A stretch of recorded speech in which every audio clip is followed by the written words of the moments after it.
My name's Bingaman-Burt, and I am an illustrator as well as the Associate Director of the School of Art and Design at Portland State University.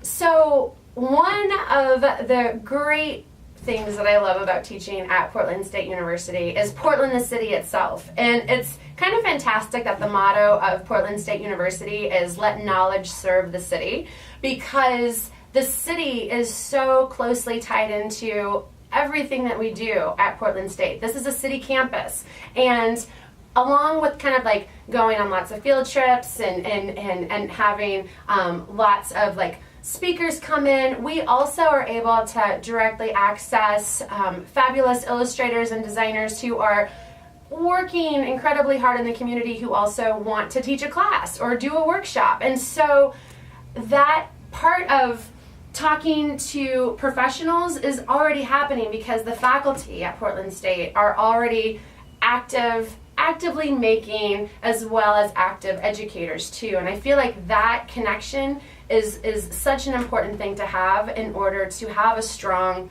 graphic design program, which I really believe that we do here at PSU. Like, you have to make spaces turn into places in order for people to connect, to engage, and to make things happen. If there's not a good space, whether that's actually a physical space or an online space, it's really tough to make people come together, and you need people to come together so that things can happen, so connections can be made. So that's really kind of the foundation, the first thing that I want to have happen in everything that I do, whether it's teaching or whether it's working with Design Week Portland, is figuring out where those spaces are so we can create engaging places. So a lot of the work that I do involves studying consumer culture, talking to people about why they buy the things they buy, and the emotions that we attach to our stuff. I didn't actually start illustrating until 2007, and that was during one of my projects where I decided that I was going to draw all my credit card statements until they were paid off. And I thought drawing was the worst thing that anyone could possibly do, so I used that as a form of punishment. But I tricked myself and actually started to really enjoy drawing, and really kind of started this accidental illustration career, which at the time, before drawing, before drawing, I was working as a professor, and I was making work about graphic design and making work about marketing and making work about advertising, and not really fully participating within that culture that my students were wanting to be actively engaging with. It was still good, it was fine, I was at a university, and it was my research and things like that. But since I made the transition from making work about graphic design and about illustration, I'm now actively in that industry as an illustrator, and I feel like that connection and being an active participant in the industry that my students want to be in really makes me a better teacher, because I'm able to share with them all the stuff that I screw up. I'm able to share with them, tips that they should employ in their own work, and I'm able to kind of help them, just kind of prepare them for what it is to expect and what it is that they, will be doing after they finish school too. And a lot of times we have so many students that kind of just start doing the things that they want to be doing as they're in school, and that's how it should be. You shouldn't wait to do the things that you want to do until you graduate. You should start that as soon as possible. And again, I really like kind of the combination of like my illustration practice, my teaching practice, and then just kind of the general student engagement. It's all kind of mushed together into one thing, and I don't think I'd have it any other way. So after the project that I did after my credit card statement project, once the one where I tricked myself into actually enjoying drawing, I decided that instead of drawing my dumb credit card statements, that I was going to draw something that I purchased every single day. And then again, kind of go through that same process of sharing it online, sharing it in person through zines. And about a year into that project, I started getting inquiries from art directors to do illustration work.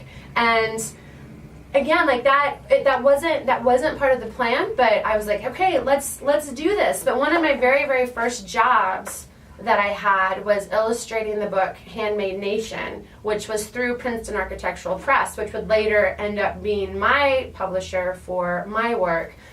Faith Levine is the director of Handmade Nation, and she also owned a gallery in Milwaukee, and she was showing my work in her gallery, and she was telling me that she was looking for an illustrator, and she saw that I had just started doing that daily drawing project, and she was like, do you want to illustrate this book? And I was like, I've never illustrated a book before, but yeah, of course. And so through that, her taking a chance on me, the publishing company took a chance on me, and I asked just tons of questions, and I think that's when I became, trying to figure out how to act as an illustrator. And that book was the test run, and it was a great experience. And through that project, Princeton became aware of my daily drawing project, and a few years later, that's when my obsessive consumption book came out too. And they've also done 2 other titles afterwards as well. So it's that whole process of just just the people that you meet along the way doing the stuff that you normally do, and then just mush it into just saying yes to lots of things even though you don't really know how you're going to do it. And that is usually a pretty good recipe for good stuff. Being a design student is so exciting, but it's also so very, very scary. And I think the best word of advice that I could possibly give you is just to be an active participant in your life. Don't wait for things to happen. Make those things happen. Don't wait to be introduced to somebody. Go and introduce yourself to somebody. Go out and talk to people. Go to events. And also make the work that you want to be making, and don't be making the work that you think you should be making. Because I think that's a big